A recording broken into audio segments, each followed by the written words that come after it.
Ayan. Hi guys! Welcome back sa channel ko po. Um, Tapos ko na yung ating basic typing for beginners, yung part 1, which is the home keys. Now, ang ituturo ko po sa inyo sa video ito ay yung mga reach up, tapos reach down, reach up, reach down. So, parang ganun po.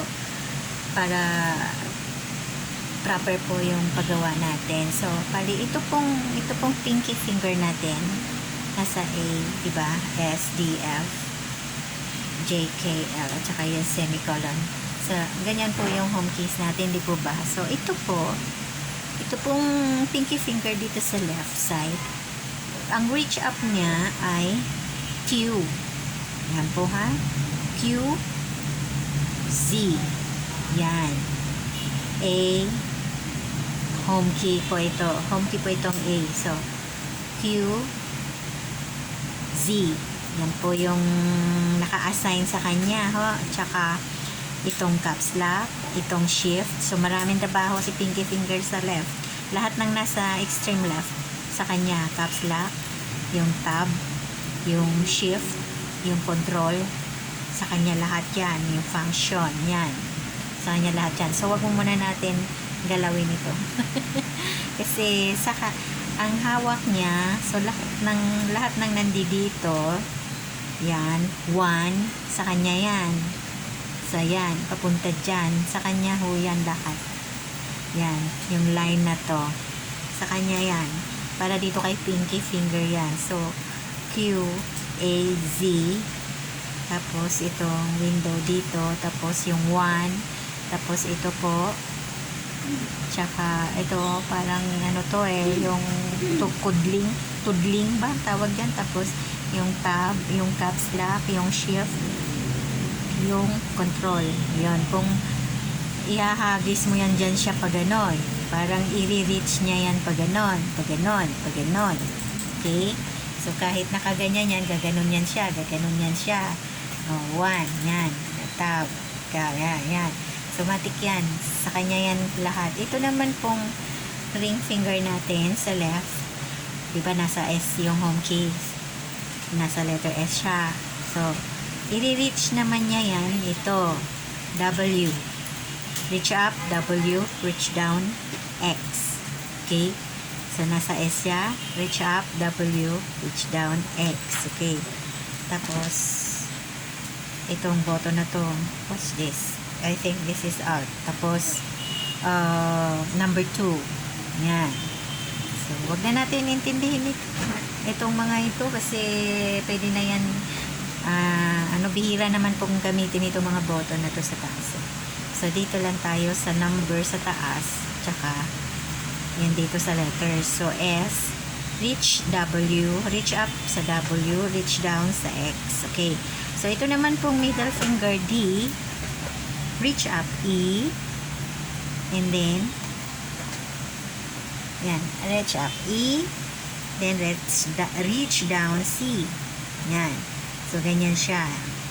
Reaching up, reaching down, and then, ito naman, F, ito yung normal na position niya. Ayan, nakakapa ko yung parang embossed dyan na minus. So, reach up R, reach down V, letter V, as in victory, yan. And then, reach ko rin yun. Reach far up, doon po sa number 4. So, bali, yun, limutan ko pala sabihin yun. So, ito, ulitin ko po, itong button na to from 1, Q, A, Z, tsaka dito sa Windows, papunta dyan, function, control, shift, caps lock, tab, yung tudling na yan, yung hyphen, pagtawagin, para yan kay pinky finger sa left.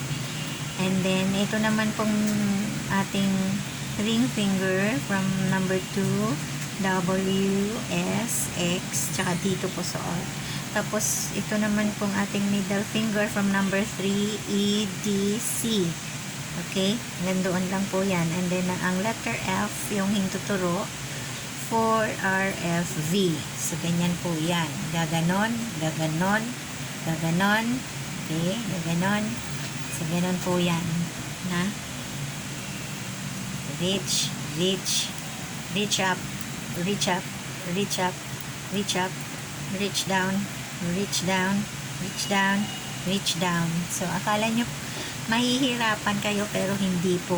Sanayan lang po naman ang lahat ng bagay. So, dito naman po sa ating, okay, CF, marami-rami ring dala pala. Itong hintuturo natin sa left. Hindi lang po pala for RFV. Magre-reach sideways din siya. 5 TGB. Yan po yung hawak ni hintuturo. Itong 4RFV tsaka 5 TGB. So, gaganon siya, gaganon siya. Far right, di ba? Up, down, far right, low, yung pa-up naman doon, pa-side. Ayan, ayan. Naka-assign ito sa hintuturo. Ito mga letters na to. Ayan, tsaka yung dalawang number dyan. So, ayan. Pero mas marami pa ring assignment yung pinky finger natin. So, nasa right naman tayo. Okay. Yung hintuturo natin, yung pointing finger natin sa right hand, ito, yung assignment niya. So, andi dito yung home key. Up, reach down.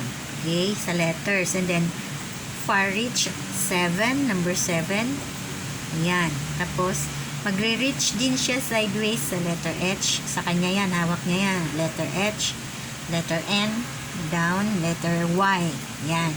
At number 6. So, ito, 6YHN, 7UJM. Sa kanya yan. So, ito naman pong middle finger, reach up I, letter I, tapos dito po sa comma, tapos po number 8. Ito naman pong ring finger, L, J, K, L, yes, L, reach up O, reach far up 9, yan, 9, O, L, tapos sa period. Sa period yan siya, tapos dito. Pero hindi naman masyadong ginagamit ito, yung alt ginagamit. Tapos ito naman pinky finger natin sa right. Dito siya naka-assign home key. Ito yung home key niya. So, re-reach up niya yung letter P. Tapos yung number 0. Tapos, dito naman po ay yung question mark at saka yung slash. Tsaka yung control. Tapos hawak din niya yung shift dito. Tsaka ito. Kanya rin yan. Yung enter. Kanya rin yan. Itong mga symbols dito sa far right. Kanya din po yan lahat. Yan. Yan. Hawak niya yan lahat. Yan. Ang mangyayari po kasi dyan, habang nagtatype kayo, kung busy po say for example, capital yung, ika-capital nyo yung first letter ng tinatype nyo, ang gagawain nyo lang po, hindi nyo pwedeng ika-caps lock, diba? Kasi isang letter lang naman. So, say for example, ang gagawan, ang magta-type ng letter ay nasa kanan. Ito pong si pinky finger left ang siyang mag-hold nung shift button, tapos ita-type neto ni kanan na, kasi kung ang letter nakalocate sa kanan, say for example J o kaya P, kung nakalocate siya dito, siya yung, ito yung walang trabahong finger, siya yung maghahawak ng shift at ita-type niya yung P para maging capital. Okay? Ganon din naman po kung ang letter ay nakalocate dito sa left side, ang kanan naman po na pinky ang siyang mag-hold ng shift at ita-type nyo ang Q. Ganun po ang mangyayari doon. Basta, kung nasaan po, say for example, pero kung wala naman pong problema, kung puros caps lock, maraming bold letters, ika-caps lock nyo na lang. Kung sunod-sunod yung say for example, one word, ika-caps lock nyo na lang, and then, release. Ayan, ganun. Tapos, ito, enter, ito yung mag-enter for another paragraph. Ito. So, yun po.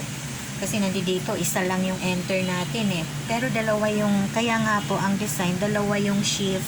Kasi magta-type yung isang finger, tapos yung isang pinky finger magta-type, yung isang pinky finger mag-shift.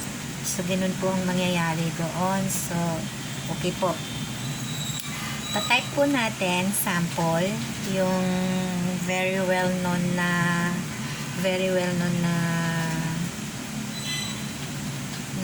ano sa ano ba yun?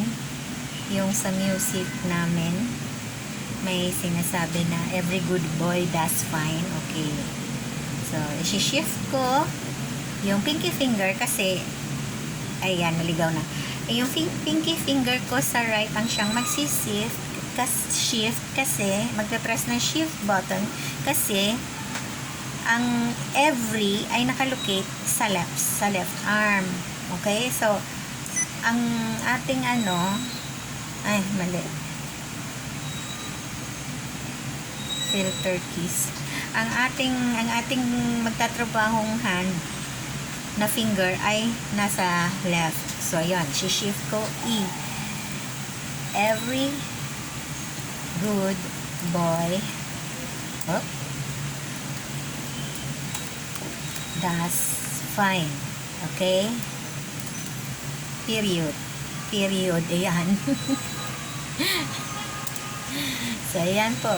Ulit natin. Every good boy does fine. Diba? Period. Ito, naka-line yan dyan sa bottom, sa ano na yan. So, nagre-reaching na po tayo. Ulit natin. Every good boy does fine. Isa pa. Diba? Nag-shift po ako sa right pinky kasi ang gagamit, ang magta-type ay ang left finger. Ayan. Laging nagaano pag matagal na napipress. So, shift every mali. Every good boy does fine. Huwag po tayong titingin sa keyboard, okay?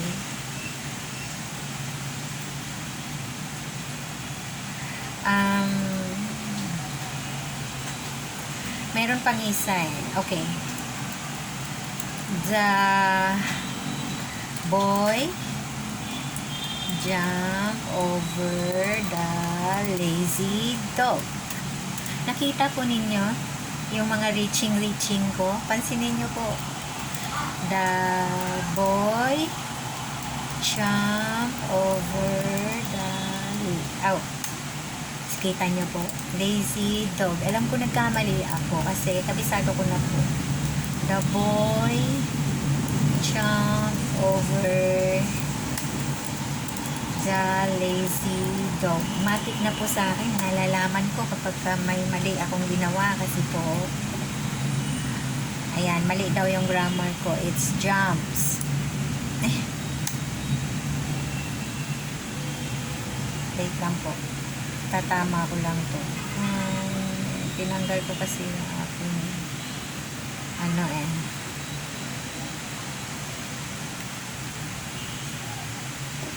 okay.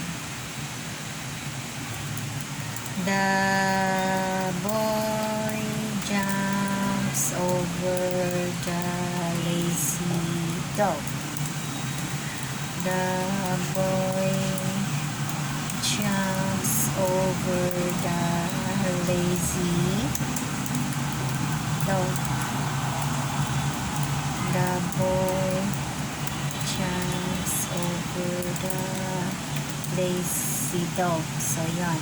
Huwag po kayong titingin sa keyboard nyo. Doon lang po sa screen kayo titingin or sa kopya. Okay, mag-search po tayo ng Okay po, i-ano ko po kayo sa reaching ulit. Pansinin ninyo yung aking daliri, ha? Kasi, baka hindi nyo nakikita. Kita po ba? Yan. A, ito yung home keys natin. Yan. Ito, sasalatin nyo lang kasi susunod nyo yung fingers nyo. So, itong pinky finger, 1, Q, A, Z. Diyan po yan siya. At hawak niya po lahat. Ito, yung control, shift, caps lock, tab, tsaka po itong tudling. Okay? Tapos S, number 2, W, S, X. And D naman, yung middle finger natin sa left, 3, E, D, C. So, reaching up, reaching down, reaching far up. So, yun po. So, by F, R, 4, tsaka V. Yan, 4, R, F, V. Tapos, i-reach din niya ito. Hawak din niya itong 5, T, G, B. So, yan. Yung hintuturo natin. Dito po yan. So, ito naman pong kanan, 6, Y, H, N. Ito yung home key. Gaganon lang yan. Gaganon lang yan. Gaganon lang yan. Gaganon, gaganon. Gaganon. Yan. So, 6Y, HN, 7UJM. Yan ang hawak niya. Siya lang ang bukod tanging magpipindot niyan. Then, yung sa K naman, yung middle finger sa right, 8I, K, tsaka yung comma. So, bali, reach up, reach far up, number 8. Tapos, reach down dun sa comma. Tapos, yung L, O, reach up O, reach far up 9, reach down, period. Okay? So, ito naman pong semicolon, yung pinky finger sa right, ang hawak niya ay reach up P, reach far up 0, reach down, question mark, or slash. Tapos, kanya rin po itong comma. Tapos, ito pong mga symbols dito, lahat po yan, minus, equals, backspace, kanya, hawak niya yan, enter, shift, control, yan. So, bali po, kaya po dalawa yung shift button natin. Naulit ko lang po to. Kaya po dalawa yung shift button natin kasi kung yung magta-type ay kanan, yung left pinky ang siyang mag-press nito para mag-type ang right. Kung, kahit anong finger po, basta right ang gagawa ng pagta-type ng letter at kailangan niyang i-shift dahil para ma-capitalize yung first letter dahil isang letter lang, yung left finger ang siyang magpipindot ng shift tapos sabay type. Ngayon, pag naman ang left hand, ang left fingers ang siyang may trabaho sa pagta-type, ang kanang pinky finger naman ang siyang magpipindot ng shift, E. Yan, para maging capital yung first letter. Pero kung puros bold letters naman ang itatype, naka-caps lock yung itatype ng 2 or more words, pwede na ninyong i-caps lock para hindi na mahirapan naman yung pinky finger yung mag-press and hold doon sa shift key. Okay? So, yun po. Sige po. Kokopya po tayo ng isang paragraph. Mag-search po muna ako. Wait lang. Paragraph for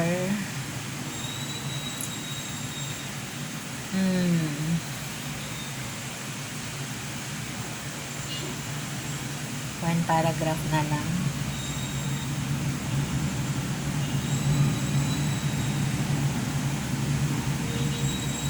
Yan, sample ng one paragraph.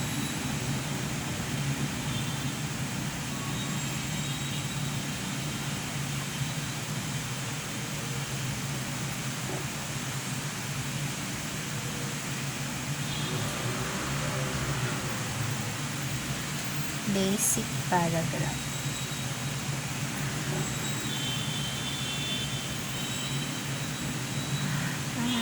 Hindi ko mapalakihan. Wait lang.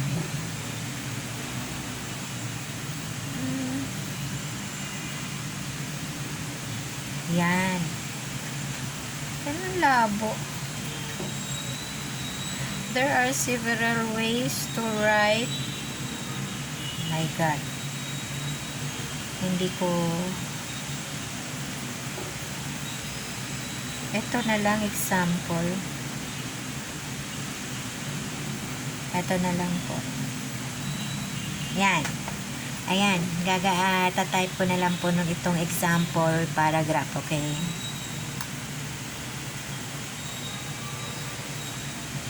Dali lang. Tatayo ko lang.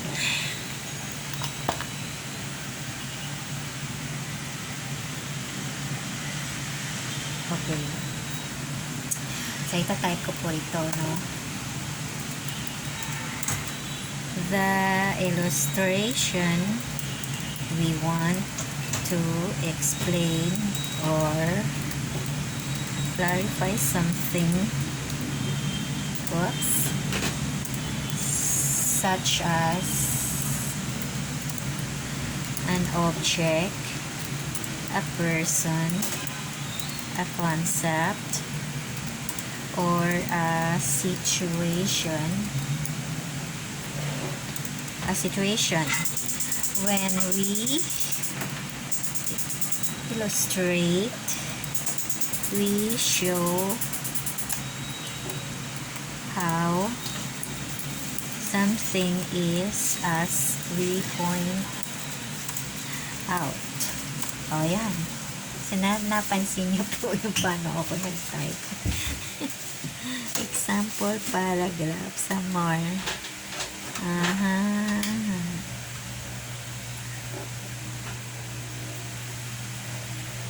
Okay. Sige.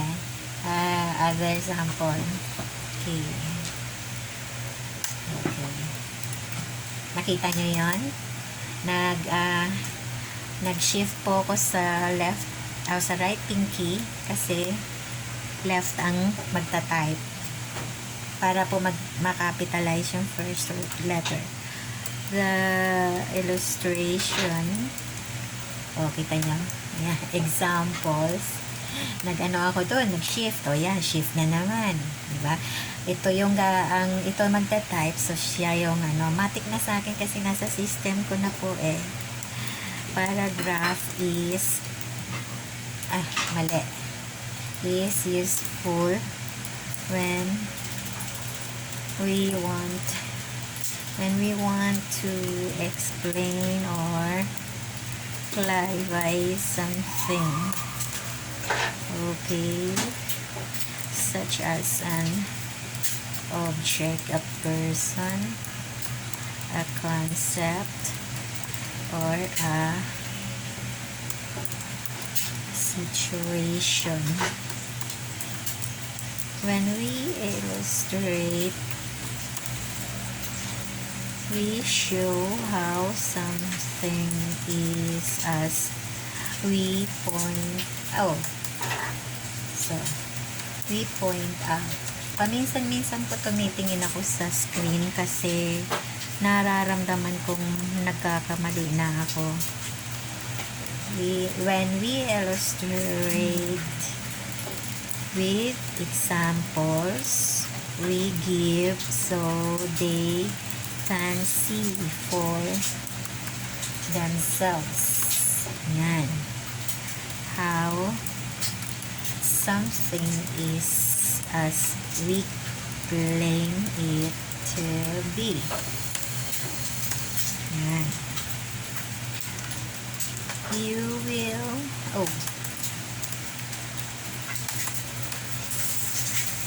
notice then that that illustration paragraphs often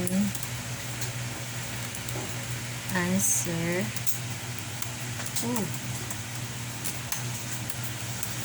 questions that ask what, how, in what way,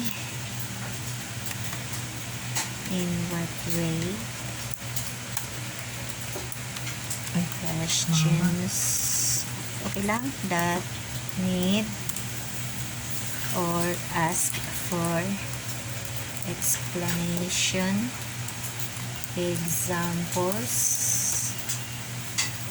cases, and details to illustrate how something is true. So, yan po. Okay. Gets nyo na po. Kita nyo, easy-easy lang. Pag nagkakamali ako, alam ko po. Kasi, nasa system ko na po. Nasa body ko na yung typing. Alam ko na siya. Kaya, once na nagkakamali ako, alam ko. So, paminsan-minsan po, pag naramdaman na po natin yun, okay lang po yung maging mabagal sa umpisa. Mabagal din naman po ako nag-start. So, bali, habang dumadaan po ang panahon, lumilipas ang panahon, bumibilis na rin po kayo. Hindi nyo namamalayan. Tapos, yun, makikita nyo po na, mararamdaman nyo po na nagkamali kayo. So, titingin kayo sa screen. And then, baka mamaya naligaw na yung daliri nyo. And then, tingin kayo sa keyboard. Kasi parang naging German na yung type nyo. Check nyo yung fingers nyo kung nandoon pa kayo sa home keys. Yun. Saka napapansin niyo nakaangat na siya medyo. Pag nagta-type ako, parang gumaganong-ganon na lumalayo. Nasanay na po kasi ako. So, yun po. Sa umpisa, pwede hong nakadikit muna. Mabagal muna yung pagre-reach. Basta wag lang po kayo titingin sa keyboard. Now, pag hindi po kayo sure na kung anong daliri ang i-reach ninyo, saan na yung letter na yon, normal lang po yon. Tumingin kayo sa clip. Pero wag kayong titingin habang nagta-type po kayo. Pilitin nyo pong i-memorya siya. So, paulit-ulit lang po talaga. Pilitin nyo pong memoryahin kung ano ang letters na naka-assign sa fingers nyo. Hanggang sa ma-develop na ninyo ang sarili ninyo, masasanay din po kayo pagdating ng araw, pag sige-sige na po ng paggamit ninyo ng daliri ninyo sa mga letters na yon. Hindi na po yan magra-rumble. Once na nagkamali kayo, malalaman po ninyo, matik po yan. Ganun kayo, kamali. So, titingnan ninyo yung screen, nagkamali nga. Sige, edit ninyo agad. Mabilis ang editing. So, lesser errors ang magagawa ninyo sa typing. So, mayroon naman kasi minsan, so, tulad po nga dito, may pagkakamali akong isang pagkakamali. Hindi ko yan naramdaman. So, anyways, sana yan lang po, practice lang po. So, sa susunod ko po siguro video yung gagawain ay numpad po ang ituturo ko sa inyo. Yung dito sa far ito po yung far right na numbers. Hindi po tayo gagamit dito. Pag panay numbers po yung itatype niyo, mas okay po ito ang gagamitin natin, yung nasa far right natin na numbers. Kasi may home keys din po ito. Ito, pwede ito kung paisa-isang number lang. Say number 1, number 2. Yan. Pero kung say for example sa accounting, nagka-encode kayo ng mga numbers, mas okay pong gamitin ito. Para lang po itong sa calculator kasi. Itong to, nandito yung plus, enter, yung minus. Yan, division, times, yan, nandito lahat. So, yun. Okay po, so, bali, ang part 3 ko po ay numpad. So, yun lang po yung, bali, ang lesson ngayon for reaching out. Reaching up, reaching down. Yung mga i-reach natin na letters. Ayan. Kung ano po yung nakatabing letters nito, dito siya, doon siya. Yan, hati sila ni left and right ng letter, di ba? May dalawa rito so hati sila diyan. Yan. Ganun yan. Ito marami. Ito din pinky finger marami. Lahat ng mga symbols dito kanya backspace, shift, enter, basta tandaan niyo, pag yung right ang magta-type ng letter, tapos gusto niyo yun gawaing letter na yun na capital, at capital siya, pag ang right ang nasa right finger ang letter naka-assign, ang pinky finger sa left ang magshi-shift. Pag nasa left pag si left finger ang magta-type, ang right pinky finger ang magshi-shift. Yan lang po. So ayan po yung ating lesson for today para po doon sa mga subscribers ko. Thank you sa subscribing. Salamat po sa pag-nood or for watching my videos na na-upload ko po sa aking channel. Andun po sa mga bago, invite ko po kayo na paki-subscribe po, paki-like at saka po i-hit ang bell at yung all para po ma-notify po kayo pag may in-upload po akong video. Thank you. Ingat po ang lahat. God bless.